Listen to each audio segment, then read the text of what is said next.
Ya, Bapak-bapak rahimakumullah, kita masuk ke sesi yang kedua. Jadi masih membahas buku ya Adab Harian Muslim Teladan karangan Syekh Abdul Hamid bin Abdurrahman As-Suhaibani. Ya, dan kita masuk ke bab yang ketujuh, adab-adab jamuan. Ini masih ada kaitannya dengan makan dan minum. Penulis berkata, di antara adab-adab mengundang orang untuk menghadiri suatu jamuan adalah sebagai berikut. Jadi kalau kita mau punya makan-makan, acara makan-makan, maka poin-poin ini penting kita ketahui. Yang pertama, hendaknya mengundang orang-orang yang bertakwa. Orang yang bertakwa itu yang secara zahir ya, kalau di masyarakat sholat ya, tidak menampakkan kemaksiatan di masyarakat apa ya. Kalau ngomong terkenal dia jujur, tidak terkenal dia suka bohong segala macam. Bahkan ketika bercanda pun dia jujur. Maksudnya dia itu kalau ada orang bercanda tapi dia bohong. Ya Pak ya. Ada orang bercanda tapi dia bikin bercandaannya itu dari hal yang dibuat-buat begitu. Nah, ini ya. Terus apa? Tidak minum minuman keras, ya. Begitu. Tidak mengganggu masyarakat sekitar dengan akhlaknya. Ya banyak ya dengan membuat suara-suara yang keras, entah misalkan mohon maaf sering manasin mobil di gas-gas ya begitu, atau motor di gerung-gerung ya begitu, padahal tidak dibutuhkan kecuali memang ada hajat, mobil di rumahnya mogok ya kan, manggil montir ya, memang harus dibuat seperti itu ya, tidak masalah ya. Pak Lidik waktu lagi bangun rumah WA, Ustaz mohon maaf ya, saya lagi bangun rumah, wah itu bagus, memang harus begitu ya begitu. Nah itu cari ciri-ciri tetangga yang baik. Kata Rasulullah sallallahu alaihi wasallam, la tusahib illa mu'minan wa la ya'kul ta'amaka illa taqiyyun. Janganlah engkau bergaul. Nah, ini janganlah kalian berteman kecuali dengan orang yang beriman. Dan janganlah sampai menyantap makanan kalian melainkan orang yang bertakwa. Ya, jadi patokannya bukan strata sosial. Selama dia bertakwa, kita undang makan. Apa ya? Mau dia bukan ustaz, mau dia bukan orang kaya, maupun dia orang kaya, yang penting secara zahir suka kelihatan di masjid, berteman sama kita, bertetangga baik. Ya inilah kita undang. Dan hadis ini hasan, diriwayatkan Abu Dawud, At-Tirmidzi dan lainnya, dan disahihkan oleh Syekh Nasiruddin Al-Albani rahimahullahu taala. Lalu yang kedua, hendaknya tidak mengkhususkan undangan bagi orang kaya saja tanpa mengundang orang-orang miskin. Jadi kita ada acara nih Pak, ada pernikahan, udah digabung aja ya. Digabung, ada semuanya yang paling bagus seperti itu. Jangan orang miskin ditaruh di tempat yang berbeda, ya tidak tidak satu ruangan mungkin begitu ya. Sebagaimana dalam hadis ya, syarrut ta'ami ta'amul walimati yud'a ilaiha al-aghniya dunal fuqara ya. Sejelek-jelek makanan adalah makanan jamuan resepsi. Walimah itu acara makan-makan ya, untuk yang biasanya diadakan di pernikahan atau acara atau misalkan sunatan ya begitu ya, dimana hanya orang kaya saja yang diundang tanpa mengundang orang miskin ya. Hadis riwayat Bukhari, Muslim, Abu Dawud dan Ahmad, dan ini hadisnya sahih. Jadi kalau misalkan bapak-bapak pernikahan, undang orang-orang miskin. Karena bisa jadi dengan kita mengundang orang miskin tersebut ya, atau orang-orang yang bertakwa juga ya, dia walaupun miskin dia mendoakan yang baik ya. Nah, cenderung biasanya kalau orang-orang kaya itu diundang tidak sesuai dengan keinginannya, dia malah apa? Asal ngomongin. Iya, apaan tadi begitu? Iya, dikirain medagung, katanya daging, katanya lengkuas ya gitu kan? Daging apa lengkuas ini? Iya kan? Nah, jadi banyak komentarnya. Tapi kalau orang-orang yang bertakwa, orang-orang yang belajar agama, udah belajar kan kemarin, kalau makanan kita diundang kurang enak ya jangan diucap. Ditelan. Habis makan, wah ini kurang nih kan, udah stop ya kan, maksudnya jangan ambil lagi, ambil cobain yang lain, itu seperti itu, ya, begitu. Yang ketiga, hendaknya acara jamuan tersebut tidak ditunjukkan untuk berbangga-bangga dan menyombongkan diri, namun jamuan tersebut diadakan dengan tujuan mengikuti sunnah dan meneladani perbuatan Nabi kita dan nabi-nabi yang lain seperti Nabi Ibrahim, di mana beliau dijuluki dengan Abu Dhifan, yaitu orang yang suka menjamu tamu. Di dalam surat, bapak-bapak, ya, dikisahkan ketika Nabi Ibrahim ini ya didatangi dua orang tamu yang tidak dikenal. Ternyata dua orang tamu ini malaikat, dua malaikat yang diutus oleh Allah untuk dua hal. Yang pertama, kasih kabar kepada Nabi Ibrahim bahwa istrinya Sarah akan punya anak namanya Ishak. Yang kedua, buat mengazab kaum Nabi Lut. Kenapa? Karena Nabi Lut itu keponakannya siapa? Nabi Ibrahim. Nah, Nabi Ibrahim itu punya keponakan namanya Nabi Lut. Jadi di zaman Nabi Ibrahim yang beriman cuma 3 orang. Nabi Ibrahim, Nabi Lut, sama istrinya Sarah. Lalu ditambah lagi Hajar, istri keduanya Nabi Ibrahim. Lahir Ismail. Lalu setelah itu lahir Ishak. Jadi Nabi Ismail itu anaknya Nabi Ibrahim dari ibu yang bernama Hajar. Kalau Nabi Ishak lahir belakangan dari istri Nabi Ibrahim yang bernama Sarah. Yang disebutkan Sarah ini adalah diberikan setengah kecantikan oleh Allah Subhanahu wa ta'ala. Jadi mungkin di zamannya Nabi Ibrahim itu perempuan paling cantik, ya. Berarti yang paling cantik di muka bumi ini siapa? Yang pernah Allah ciptakan? Sarah, Khadijah, ibu kita ini Hawa. Yang paling ganteng Adam, ya. Jadi salah kalau misalkan manusia yang paling tampan adalah Nabi Yusuf. Nabi Yusuf itu dikasih setengah ketampanan Nabi Adam. Itu jadi kesana ya. Jauh ya. Nah, jadi ketika malaikat ini datang ke rumah, langsung disembelihin anak sapi. Ya. Tamu, bukan digorengin telur ceplok. Tamu datang, keluarin yang ada. Dan diantara ada ada tamu datang, ya. Tapi memang udah jadi kebiasaan kita. Bapak mau minum apa? Nah gitu. Emang biasanya begitu. Bapak minum apa? Alhamdulillah Pak, di kulkas tuh ada sirup, ada kopi, ada teh, ya. Ya begitu. Jadi kita pilihkan mana yang dia suka. Gitu bapak-bapak. Wah ada yang ini nih, jangan dikasih. Misalkan ada minuman yang kita suka, ya gitu. Jangan sebutin aja, karena belum tentu dia suka. Jadi kalau tamu itu harus dimuliakan. Makan, nggak ada makanan ya kita pesen Grab atau bagaimana, masih lama kan, pesenin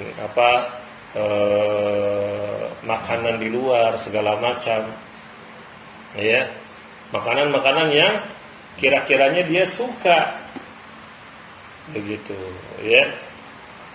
Nah, begitu pula hendaknya diniatkan untuk menghadirkan kegembiraan di kalangan orang-orang mukmin, berbagi sukacita, kesenangan di hati saudaranya.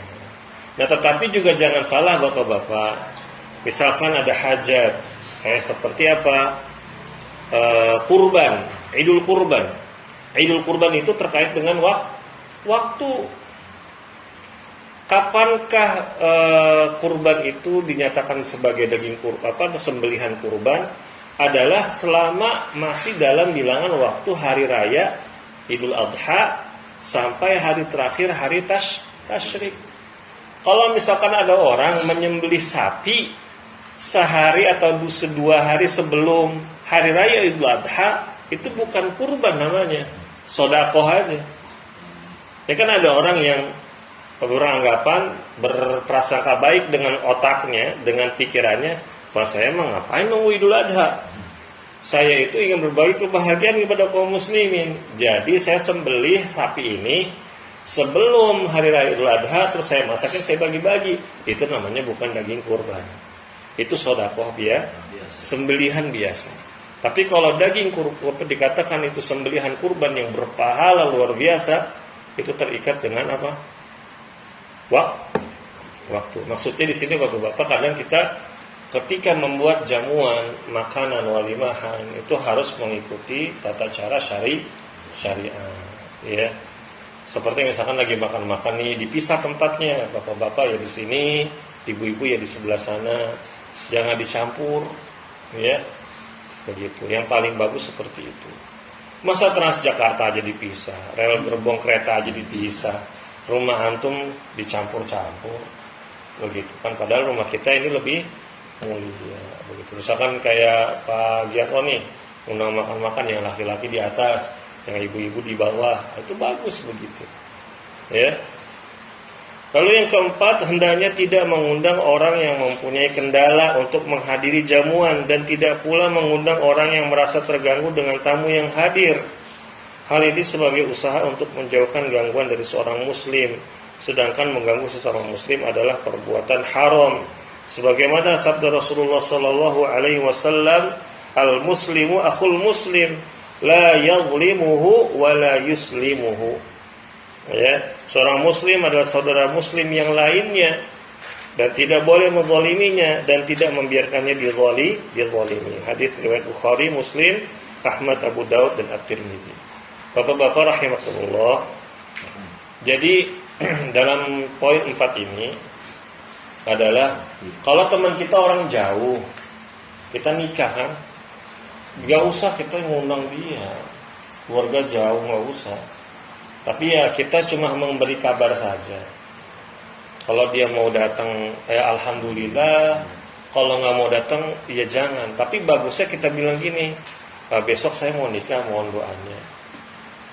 Saya tidak maksudnya mau ngasih info aja. Kamu kan jauh dari Papua, misalkan gitu kan, doain aja. Atau misalkan ya kita tahu dia ini orang yang maksudnya waktunya itu nggak bisa di stop di tengah jalan gitu loh. Harus ada perjanjian segala macam. Kita tahu nih ya, kita harus bagusnya ketika mengundang orang ini kita dari jauh-jauh hari agar dia bisa mengatur waktu begitu. Ya. Jangan kita tahu teman kita sibuk. Punya acara, makan-makan di rumah nih. WA-nya 1 jam sebelum acara. Atau 1 hari sebelum acara, terus nggak datang, kitanya suudzon, wah dia mau gimana sih, temen model macam apa tuh, nggak setia kawan, wah gitu kan, ya padahal kita tahu dia sibuk, ya begitu bapak-bapak rahimahullah. Nah berikutnya adab-adab yang ke-7, bab 7, adab-adab dalam memenuhi bab 8 adab dalam memenuhi undangan jamuan. Nah kalau kita dijamu orang, kita juga punya adabnya sebagai yang dijamu. Diundang makan kita ada adab-adabnya. Yang pertama, kata penulis, hendaknya segera mungkin memenuhi undangan dan jangan sampai menunda-nundanya, kecuali ada uzur, alasan yang dibenarkan, seperti khawatir dapat merusak agama dan fisiknya, sebagaimana Rasulullah bersabda, man du'iya fal yujib. Barang siapa yang diundang maka dia harus mendatanginya. Saya kecuali bapak-bapak di walimahan tersebut ada kemaksiatannya, seperti ada minum-minuman keras, Yang identik sama makan-makan apa biasanya Pak? Udut. Pak Ma'ruf ini jujur ya, Masya Allah ya. Mentalnya kuat. Mudah-mudahan nanti Allah kasih taufik Pak bisa berhenti sehat, bisa pergi haji nanti, umroh, amin ya Allah ya. Ini baru mental baja nih ya gitu. Apalagi selain udut? Dangdutan, tuker kado. Tuker kado boleh nggak? Nggak boleh. Ya, ada unsur riba, ada unsur gharar di situ. Bapak bawa iPhone 15, bawa Realme diisinya, tukeran kado. Merasa dirugikan nggak Pak? Sangat merasa dirugikan. Ya, Realme gitu kan. Inilah Bapak-bapak, makanya kalau di sekolah ada acara tuker kado, lebih baik dihindar. Itu acara-acara yang ada kemungkarannya, jadi kita tidak perlu datang. Dan kalau kita mau ngundang, ya itu tadi disiapkan tempatnya agar jauh dari hal-hal yang merusak agama seorang muslim. Jangan. Misalkan mendatangkan biduan, ya kan, Masya Allah. Lagi mau nikahan, datengin biduan, ngapain? Bukan berkah, malah adab nanti, ya. Nah, berikutnya hadis yang lain kata Rasulullah Shallallahu Alaihi Wasallam, jika aku diundang untuk menghadiri jamuan makan kaki kambing, pasti aku akan penuhi. Jika aku dihadiahi lengan kambing, pasti aku akan terima. Nah, maksudnya Bapak-bapak rahimakumullah, dalam hadis riwayat ya Abu Dawud dan Ahmad, dan hadis ini sahih, maksudnya adalah Nabi itu siapa Pak? Pemimpin, presiden, raja, juga sekaligus Nabi. Tapi ketika diundang beliau dah datang, walaupun cuma makan kaki kambing, paha kambing. Dikasih hadiah juga beliau tidak menolak. Mungkin ibaratnya zaman beliau kaki kambing atau lengan kambing yaitu hal yang remeh. Tapi kalau buat sekarang kan wow, Masya Allah ya, mungkin kita rebutan gitu ya. Lalu yang kedua, hendaknya tidak membedakan kehadirannya dalam rangka memenuhi dua undangan, antara undangan dari orang miskin atau orang kaya. Karena dengan hanya mengutamakan untuk memenuhi undangan orang kaya dan tidak memenuhi undangan orang miskin, hanya akan membuatnya dia kecewa dan sedih. Di samping hal tersebut menggambarkan kesombongan, sedang sombong adalah sifat yang dibenci. Tentang memenuhi undangan orang miskin, diriwayatkan bahwa Al Hasan bin Ali radhiyallahu anhuma. Al Hasan bin Ali ini siapa? Al Hasan bin Ali bin Abi Thalib, anaknya Ali bin Abi Thalib. Berarti cucunya siapa? Cucunya Nabi Muhammad sallallahu alaihi wasallam.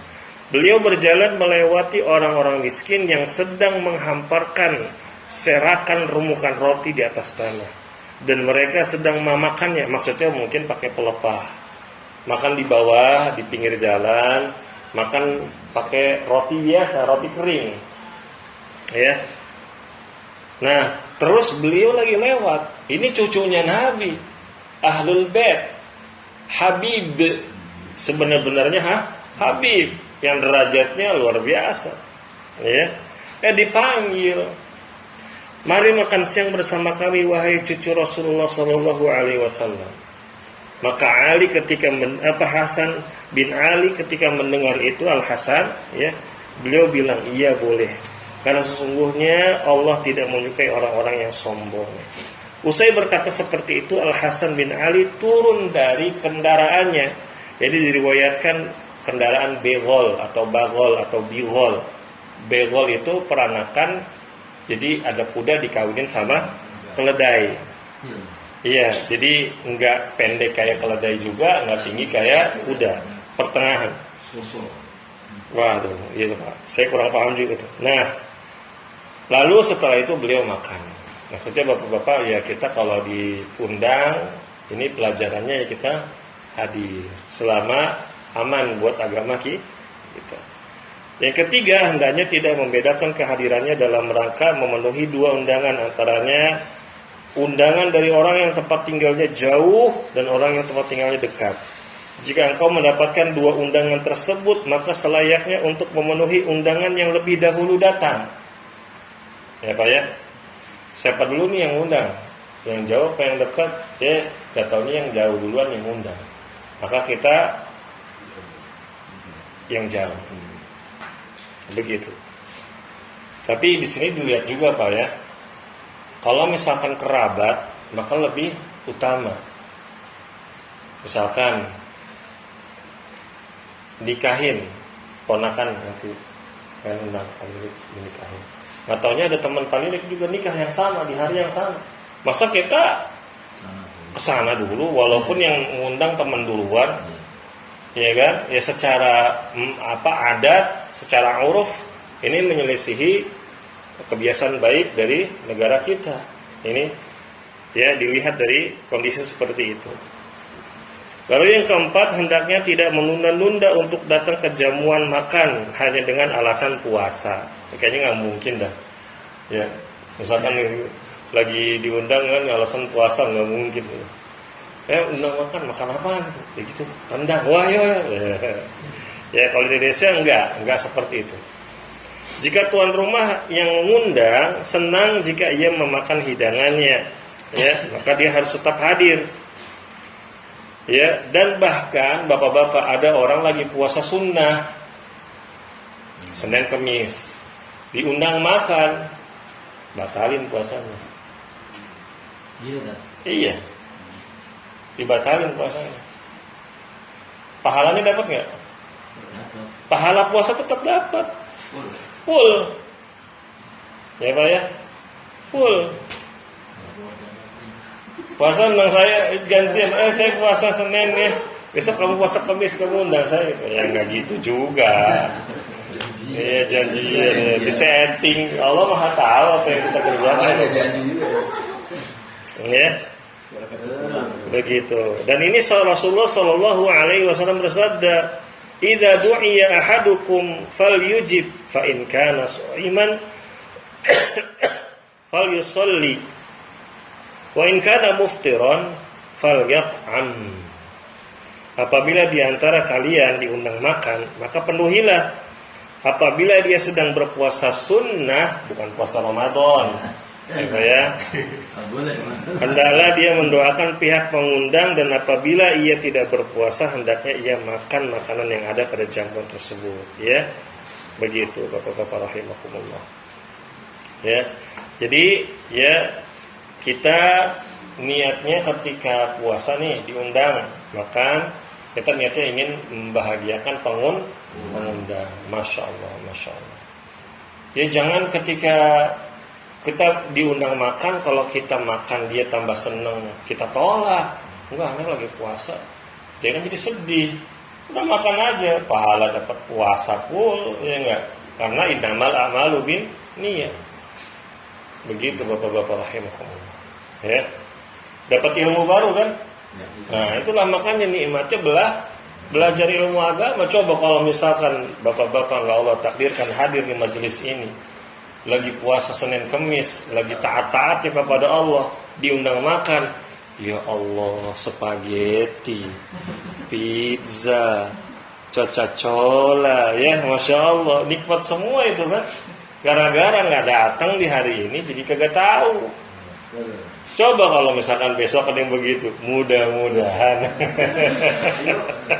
langsung, wah subhanallah, alhamdulillah ini rezeki dari Allah nih. Lagi lapar-laparnya makan, dapat pahala membahagiakan orang, puasanya dihitung sempurna oleh Allah. Luar biasa. Dan niatnya kita menghidupi sunnah Nabi Muhammad SAW. Dan yang kelima, hendaknya kedatangannya dalam rangka memenuhi undangan diniatkan untuk menghormati saudaranya semuslim, sehingga ia mendapatkan ganjaran pahala dari Allah Subhanahu wa taala. Yang terakhir Bapak-bapak, ini adab ya bab yang ke-8. Adab-adab menghadiri undangan. Kalau kita diundang sama orang, ini ada adabnya. Yang pertama, hendaknya jangan membuat pihak pengundang berlama-lama menunggu. Karena hal ini dapat membuat pihak pengundang menjadi gelisah dan hendaknya tidak datang terlalu awal sehingga mengejutkan pihak pengundang sebelum mereka membuat persiapan. Karena yang demikian itu dapat mengganggu pihak pengundang. Jadi adatnya datangnya on time. Janji jam berapa nih? Jam 9. Datang jam 9. Kadang ada orang kerajinan, dia bilang jam 9, jam 9 datang. Takut habis. Ya kan? Kadang sengaja tuh bawa kantong kresek dari rumah. Biasa sih ibu-ibu. Ya, ada acara makan arisan segala macam kan. Bawa kantong kresek tuh. Ya, dikumpulin tuh pastel, risol, subhanallah. Ini nggak habis bu, udah buat saya bu ya. Ini aib, jangan begitu. Kecuali yang punya rumah yang ngasih. Silakan gitu. Bu, ini buat ibu, ini buat bapak, silakan pak. Nah ini ujuk-ujuk datang bawa kantong kresek, masukin sendiri-sendiri. Bahkan sama piring-piringnya dibawa pulang. Ya, ini kezaliman ketika hari pernikahan tuh banyak bapak-bapak. Bagian dapur biasanya. Iya kan, sama pihak catering dihitung sendok ada 200. Yang balik cuman 175, 25 sendok kemarin. Piring kemarin 300, yang balik cuman 2,5, yang gocap kemana? Perasaan daging kemarin 30 kilo dah. Kok siang-siang udah habis? Nah ini hati-hati ya. Makanya lebih baik kita mengundang orang-orang yang bertakwa, jujur ya. Begitu. Lalu jika masuk ke rumah yang mengundang, ia tidak boleh menonjolkan dirinya di pertemuan. Namun hendaknya dia itu bersikap tawadu di dalamnya, dan jika tuan rumah menyuruhnya duduk di salah satu tempat, maka dia harus duduk di tempat itu, jangan boleh pindah. Pak, silakan Pak duduk di sebelah sini Pak. Ayo Pak, Bapak di sana, Bapak di sana. Bisa jadi si punya rumah itu tahu kondisi yang diundang. Biasanya nih mohon maaf, kakek bapak-bapak udah sepuh, masa tau duduk di lantai? Ya. Makanya adabnya ketika kita datang ke rumah orang, ya bagusnya masuk ketika diizinkan. Makanya saya ini kadang kalau kesini nunggu ada orang, nggak ada orang kan di bawah ya. Tapi kalau udah biasa mau gimana lagi? Izin dari bawah. Iya begitu. Diarahkan duduk Pak di sini Pak, Bapak duduk di sini Pak, gitu. Jangan ngedeplok keserah dia aja gitu.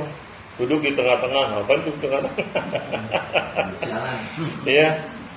Wah, pas datang, ada sofa yang empuk tuh, duduk situ. Bisa jadi si punya tuan rumah ini ada strategi lain kan? Gitu. Kalau duduk di situ, udah duduk di situ. Dan jangan ngagul. Biasanya nih ngundang orang di rumah orang, tanya, ini rumah habis berapa duit bangun? Mana? Tanah berapa meter ini? Gitu kan? Ini catnya merek apa nih? Wah ini wah kalau aneh mah di rumah itu yang antibakteri, ya subhanallah. Yang kalau dicoret-coret tinggal diusap doang sama lap. Wah ini AC mereknya merek ini apaan merek ini? Pakai sungsang dong, segala macam. Ada orang-orang seperti itu. Ada. Dia nggak mau kalah. Padahal belum tentu di rumahnya seperti itu. Ini tanda-tanda tamu yang nggak punya adab. Yang ketiga, pihak pengundang harus segera menghidangkan makanan pada tamunya. Jangan tarsok. Yang ada keluarin dulu buah-buahan, makanan-makanan ringan, ya. Begitu. Dan ini termasuk memuliakan tamu. Ya. Yang keempat, hendaknya bagi tuan rumah tidak cepat-cepat memberesin makanan sebelum tangan tamu diangkat daripadanya dan selesai menikmati makanannya. Kalau ada tamu masih pada makan, kecuali piring udah taruh di bawah, biasanya kan gitu ya, piring ditaruh di bawah kursi itu. Kalau lagi acara pernikahan, Itu yang diambil, jangan lagi makan dicomot. Ya, lagi makan dicomot. Udah orangnya mau pulang gitu kan. Ya, ini kagak bener. Tukang etrinya ini ya buru-buru. Ini nggak bener. Lalu daging masih ada. Ya Allah, emping masih utuh itu ya. Jangan begitu. Ya. Lalu yang kelima, hendaknya si pengundang atau tuan rumah dapat menghidangkan makanan secukupnya. Ya, apabila makanan itu terlalu sedikit juga nggak bagus. Dan kalau berlebihan juga nggak bagus. Jadi, misalkan diundang 10 orang, buatlah porsinya 15 orang. Siapa tahu ada yang ingin nambah. Atau buatlah porsi 13 orang, begitu. Nah kalau misalkan masih ada sisa, takut mubadir, ya dibungkusin, bawa pulang. Begitu bapak-bapak. Yang keenam, apabila tamu singgah di rumah orang, ia tidak boleh menginap di rumah tersebut lebih dari 3 hari. Kecuali tuan rumahnya yang mengizinkan, yang menyuruh, udah tinggal di sini aja. Ya. Apabila tamu tersebut ingin keluar rumah atau pulang, maka dia harus izin dulu sama yang punya rumah. Misalkan lagi namu ke rumah saudara, jangan ujuk-ujuk pulang aja. Ya kan sekarang zaman udah canggih. Misalkan yang punya rumah lagi kerja, telepon, saya harus pulang karena ini ada urusan gitu ya. Yang ketujuh, bagi tuan rumah sudah selayaknya mengajak jalan-jalan tamunya keluar rumah. Ini kalau rumahnya gede, Pak ya. Rumahnya ada tamannya, ya Allah. Ya, ada kolam renangnya, ada apanya lagi? Basementnya, diajak jalan-jalan ya gitu. Tapi dilihat dulu orangnya. Ya, takutnya ain. Di rumah mobil berjejer kan, subhanallah. Ada Ferrari, Lamborghini, apa lagi? Savanza. Jauh amat ya loh. Itu diajak jalan, tapi dilihat dulu apakah orang ini emang dia orang yang bertakwa atau tidak. Jangan setelah kita ajak jalan-jalan ke rumah kita, dia cingak celinguk, tahu ini rumah kita kebakaran. Ada yang begitu Pak ya. Ain itu nyata. Makanya bapak-bapak jangan bermudah-mudahan menyebarkan kenikmatan yang kita rasakan di sosial media. Punya burung perkutut Bangkok, suaranya bagus banget, divideoin, ya kan? Yang ngelihat jutaan orang, besoknya meninggal. Itu bisa jadi perkutut itu kena anak lucu banget, subhanallah ya. Cantik itu anak kecil bayi itu kan di video ya. Mukanya nggak ditutupi, disebar, dilihat jutaan orang, besoknya meninggal, itu kena ain. Ya, Pak ya? Ain itu pandangan jahat yang keluar dari hasad, rasa hasad. Nah itu ada pengobatannya tuh, nah gitu. Hasad tuh dengki. Makanya obatnya bapak-bapak, kalau melihat sesuatu yang menakjubkan bilang masya Allah.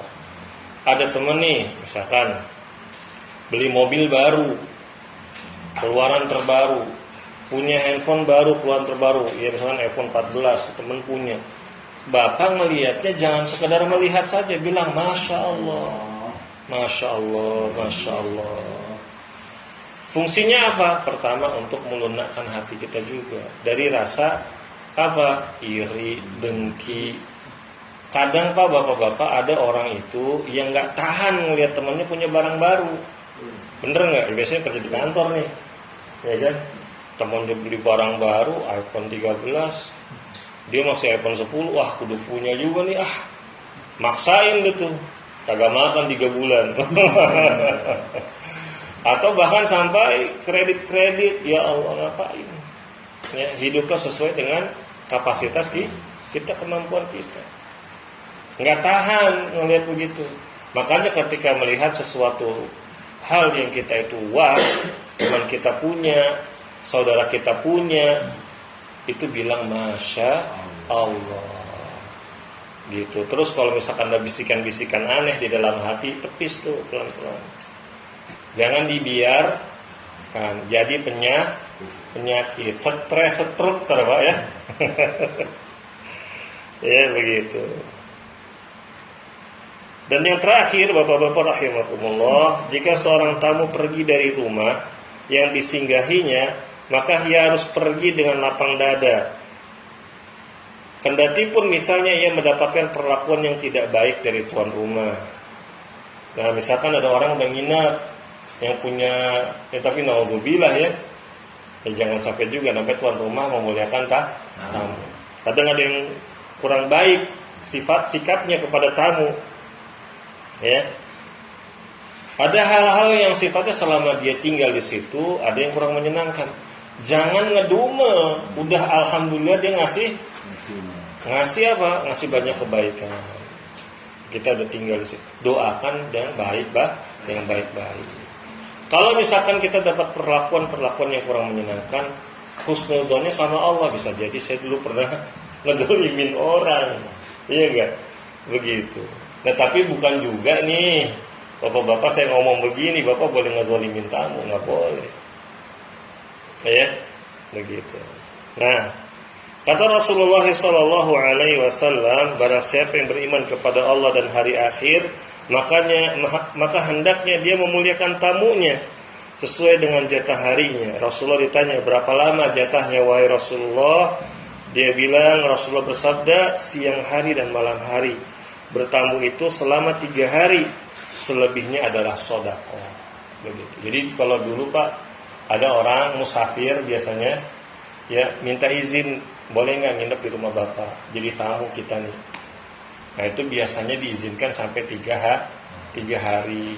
Nah selebihnya kalau kita masih bisa mampu, ya, nah itu sedekah gitu. Udah 3 hari nih, itu kita kalau mampu ya kita kita jamu dia gitu Bapak. Cuma sekarang sudah sulit. Kenapa? Karena banyak orang-orang jahat. Kalau dulu bener orang misalkan kan namanya zaman dulu kan dari Madinah ke Syam, jauh dagang segala macam kafilah. Itu banyak orang-orang yang berakhlak, masih punya akhlak baik lah. Nah, kalau sekarang kagak kenal siapa orang nih kan, aduh gimana nih ya kan, susah karena bukan apa-apa bapak-bapak, kita ini terkondisikan oleh lingkungan, keadaan yang sudah ada bikin kita banyak berjaga-jaga begitu. Ya ini saja bapak-bapak rahimakumullah. Ya tadi hadiahnya door prize-nya adalah apa? Kalau lagi puasa diundang makan, alhamdulillah, batalin. Ini door prize-nya nih, ya kan? Insyaallah pada pertemuan berikutnya kita akan bahas adab-adab safar. Yang suka safar nih keluar kota, nah, mudah-mudahan jadi ilmu yang bermanfaat lagi. Masya Allah, bapak-bapak, ilmu itu bikin kita beragama jadi mudah. Yang bikin kita itu sulit adalah hawa nafsu. Bener dah, nggak bohong. Bapak belajar dapat ilmu. Yang bikin sempit hati kita tuh hawa nafsu kita. Tapi kalau misalkan kita dapat ilmu, kita dengarkan dengan hati yang lapang, nerimo. Kalau masih salah ya kita istighfar, kita bertaubat, minta petunjuk dari Allah. Kira-kira apa yang dikasih sama Allah? Nah, balasan yang baik. Yakin Pak, insya Allah ya dengan kita terus belajar, kebaikan itu akan datang. Dan bapak-bapak, majelis ilmu seperti ini mendatangkan rezeki yang tidak disangka-sangka. Jadi bapak-bapak ya benar-benar nih sepekan sekali adain majelis ilmu seperti ini. Mudah-mudahan rezekinya makin banyak, makin berkah. Yang belum kerja, mudah-mudahan cepat dapat pekerjaan yang berkah, yang halal ya. Yang habis ini jalan nanti semoga dilindungin jalannya, pulangnya juga dilindungin, dapat bonus-bonus yang besar. Amin ya Allah. Sampai sini dulu bapak-bapak. Subhanakallahumma wa bihamdik, asyhadu an la ilaha illa anta, astaghfiruka wa atubu ilaik. Wassalamualaikum warahmatullahi wabarakatuh. Waalaikumsalam. Sudah ya?